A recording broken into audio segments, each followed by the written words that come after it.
आज हम यूपी जो पुलिस कांस्टेबल रिक्वायरमेंट 2023 है इसके उपलक्ष्य में अगर हम बात करना चाहें तो यूपी के अंदर जो पद हैं इस बार वो 52,699 पद खाली हैं। अगर इसकी सैलरी की बात की जाए तो बहुत अच्छी है। जो पे ग्रेड है इसका वो 5200 है और उससे 20,200। अगर हम बात करें इसकी आयु सीमा की तो जो आयु सीमा है वो न्यूनतम आयु सीमा 18 वर्ष, अगर बात की जाए पुरुष के लिए वो 22 वर्ष।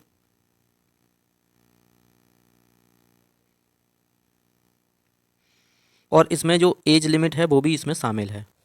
अगर इस विवरण में बात करें कि यूपी पुलिस में जो वैकेंसी 52,699 जो हैं टोटल, उनमें जो सिविल कांस्टेबल होते हैं उनकी 41,811 हैं और पीएसी की अगर बात करें तो 8,540 हैं और सिपाही विशेष जो बल है उनके 1,341 पद हैं।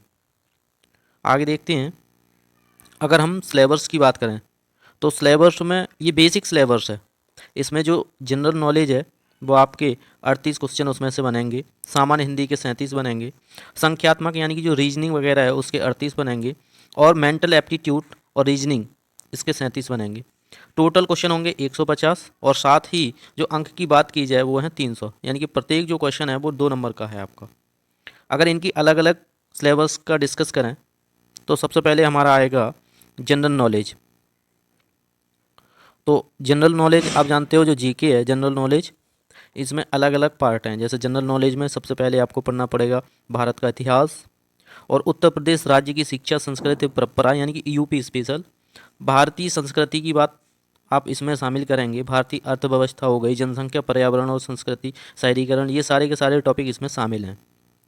ये हमारी हो गई बात जनरल नॉलेज की। इसमें नेक्स्ट पॉइंट आता है हमारा हिंदी का। तो जो हिंदी है, हिंदी और अन्य भारतीय भाषाएं उनके क्या शब्द होते हैं, व्याकरण की बात करेंगे। उसमें मुहावरे, विलोम शब्द, अनेकार्थक, समरूपी, भिन्नार्थक शब्द, तत्सम, तद्भव, पर्यायवाची, वाक्यांश और शुद्ध अशुद्ध जो वाक्य होते हैं उनकी इसमें पूरे में चर्चा की जाएगी। साथ ही अगर आप देखना चाहें तो ये टोटल इसका सिलेबस नीचे दिया हुआ है हिंदी का। हिंदी के बाद हमारा जो नेक्स्ट सब्जेक्ट होगा वो है मैथ्स, गणित। तो गणित के अंदर नंबर सिस्टम हो गया, औसत हो गया, प्रतिशत, साधारण ब्याज वगैरह, ये सारी चीज़ें, लाभ हानि डिस्काउंट, ये टोटल दे रखा है, ये आपका मैथ्स का है, आप इसको देख सकते हैं। इसके बाद हम बात करेंगे रीजनिंग की।